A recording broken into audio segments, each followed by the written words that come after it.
හරි. එතකොට දැන් අපි නිව්ටන්ගේ පළවෙනි නියමය කතා කරා. හරිද? ඒක අපිට තේරුම් ගන්න දෙයක් තමයි නිව්ටන්ගේ පළවෙනි නියමයට අනුව ගොඩක් වෙලාවට නිශ්චල වස්තුවක සහ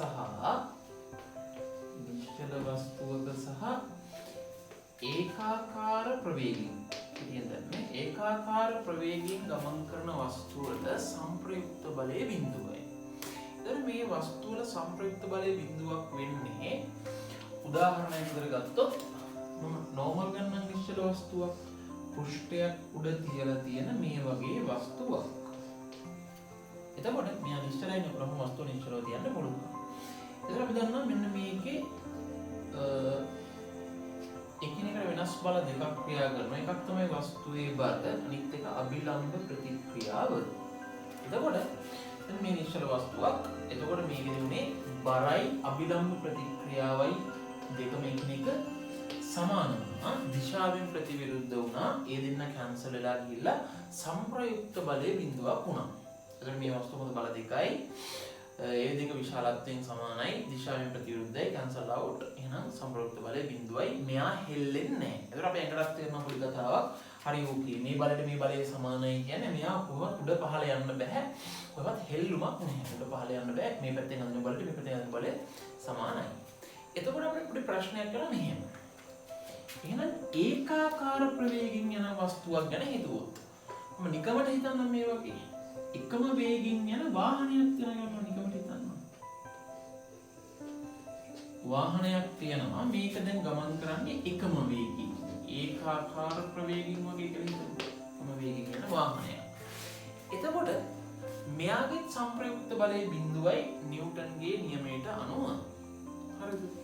එතකොට මම නිකමට මේ වාහනේ ක්‍රියාත්මක බල ගැන කතා කරොත් අපිට කියන්න පුළුවන් මේ වස්තුවේ වාහනයේ බර පෘෂ්ඨයක නැත්නම් පාරේ ස්පර්ශ වෙලා තියෙන පෘෂ්ඨයක ස්පර්ශ වෙලා තියෙන අභිලම්බ ප්‍රතික්‍රියාව ඊළඟට එන්ජිමින් යෙදෙන ඉස්සරහට බලයක් එන්ජින් බලය කියනම පෘෂ්ඨයක ස්පර්ශ වෙලා චලනය වෙන නිසා චලනය වන පැත්තට ප්‍රතිවිරුද්ධ පැත්තට ඝර්ෂණ බලයකුත් මේ වාහනේ තියෙනවා. එහෙනම් ඝර්ෂණ බලයයි එක්ක මේ එකම වේගකින් යන වාහනයක තියෙන බල 1 2 3 4. එහෙනම් මම කතාවක් කියනවා මෙහෙම. එහෙනම් මේ වගේ එකම වේගකින් යන වාහනයක සංප්‍රයුක්ත බලයේ බිඳුවක් වෙන්නේ ඉස්සල්ලාම මේ W ට R සමාන වෙනවා. W ට R සමාන වෙනවා. මෙන්න මේ එන්ජින් බලය මම F නෝට් එකක් කියන්නම්. එහෙනම් එන්ජින් බලයේ කැපිටල් F නෝට් මෙන්න මේ ඝර්ෂණ බලය සිම්පල් F උත් සමාන වෙනවා. එතකොට මේ දෙන්න සමානයි විශාලත්ව වලින් සමානයි දිශාවෙන් ප්‍රතිවිරුද්ධයි. එහෙනම් මේ දෙන්න කැපිලා යනවා. ඒ වගේම තමයි එකම වේගකින් යන වාහනවල එන්ජින් බලයට ඝර්ෂණ බලය සමානයි. මේ දෙන්නත් දිශාවෙන් ප්‍රතිවිරුද්ධයි. ඒ දෙන්නත් කැපිලා ගියා. එතකොට මේකෙත් සංප්‍රයුක්ත බලයේ බිඳුවයි. ඕකනේ මේ මගේ ප්‍රශ්නේ. මේකෙත් සංප්‍රයුක්ත බලයේ බිඳුවයි එයා නිශ්චලයි. ඒ කියන්නේ මේකේ උඩට බලය පහළට බලයට සමානයි. එතකොට දෙපැත්තෙන් ගාන්න හදන්න එයා කොහෙවත් චලනය වෙන්නේ නිශ්චලයි. ඒක අපිට ඇඟට තේරෙනවා ඒක ඕකේ. එතකොට මම අහන පොඩි ප්‍රශ්නයක් මේකෙත් මේ R ට W සමානයි. ඒක දැන් අපේ ඇඟට තේරෙනවා ඒක ඕකේ වගේ. මොකද වාහන උඩ පහළ යන ගමන් නෙමෙයි ඉස්සරහට යන්නේ. උඩ පහළ යන්නේ. එහෙනම් උඩට තියෙන බලට පල්ලෙහාට තියෙන බලය සමානයි. ඒක ඕකේ. හැබැයි ප්‍රශ්නයක් අහනවා සංප්‍රයුක්ත බලයේ බිඳුවක් වෙන්න නම් එන්ජින් බලයට ඝර්ෂණ බලය සමාන වෙන්න ඕනේ. ඒ කියන්නේ මෙහෙට තියෙන එන්ජින් බලයට මෙහෙට තියෙන ඝර්ෂණ බලය සමාන වෙන්න ඕනේ. එහෙම වෙන්න නම් එහෙම වෙනවා නම් මම අහන ප්‍රශ්න කොහොමද මේක මේ වේගයෙන් එකම වේගකින් චලනය වෙන්නේ? දැන් උදාහරණයක් නිශ්චල වස්තුවකට අපි එක සමාන බල දෙකක් දෙපැත්තට දැම්මොත් ඒත් නිශ්චලයි. හැබැයි මේකෙදි එක සමාන බල දෙකක් මෙතන දෙපැත්තට තියෙද්දිත් එයා මොකද වෙලා තියෙන්නේ? එයා දැන් එකම වේගකින් යන්න යනවා.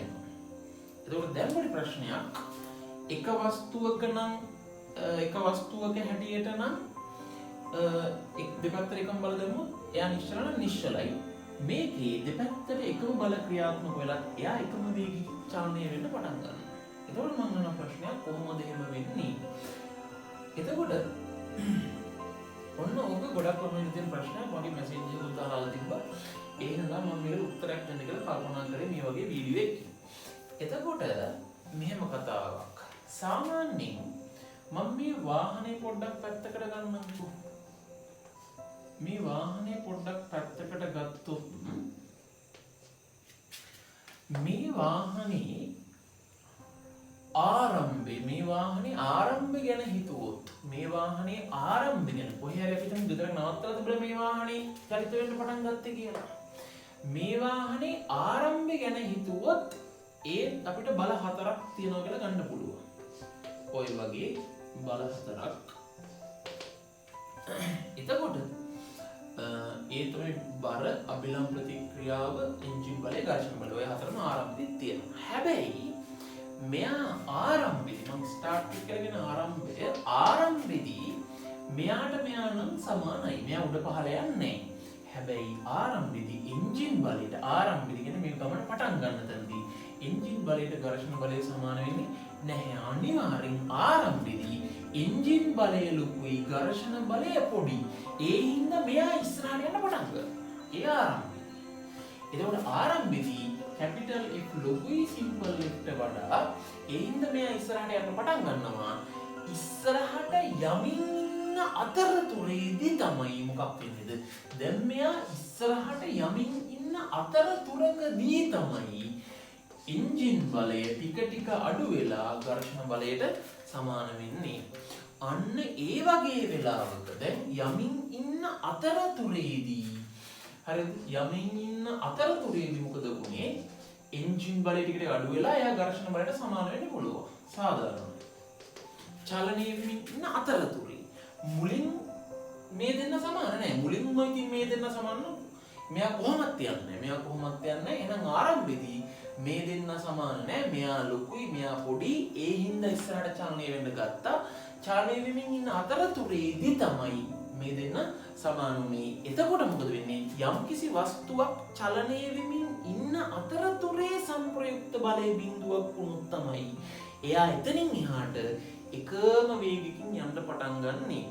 හරිද? නිශ්චල වස්තුවක් නම් දිගටම සංප්‍රයුක්ත බලයේ බිඳුව තාක් නිශ්චලයි.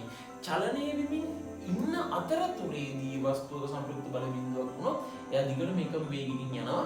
එකම වේගකින් යන අවස්ථාවේදී සංප්‍රයුක්ත බලයේ බිඳුවක් වුණාට ඒ වස්තුවේ ආරම්භය ගැන හිතලා බැලුවොත් ආරම්භයේදී ගොඩක් වෙලාවට සංප්‍රයුක්ත බලයේ බිඳුවක් වෙන්නේ නැහැ. හරි, මම හිතනවා කතාව කට්ටියට සෙට් කරන්න ඇති කියලා.